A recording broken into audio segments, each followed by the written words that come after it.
და კიდე ნიკუშაზე რა, ცხონებული კარჩი გიმართლის ხნა რა.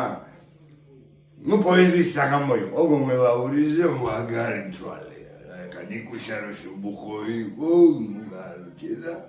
არქილიკო უბრალოდ ნიკუშა სხვა იყო ყოველთვის და ნუ გამოვიდა და მადლობთ და რამე და ისეა რა კარგად არის და როგორი მეკალთანი იყო ხა ვინც არის ის ნიკუშა აი თავამაც შემიძლია თქვა რომ აი ძალიან ცოტა მქონდა შეხება მაგრამ ვიცი რომ აი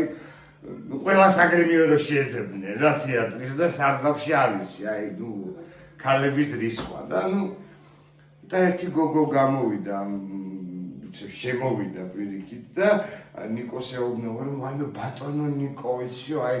ვერ წარმომედგინაო თქვენ თუ ესეთ ლექსებს წერდითო იცით ის ლექსიო როგორ მომეწონაო და ნიკუშა უყურებს მაგრეთაა ჯალია ნუ შენ მეში იშველი არ გინახევარ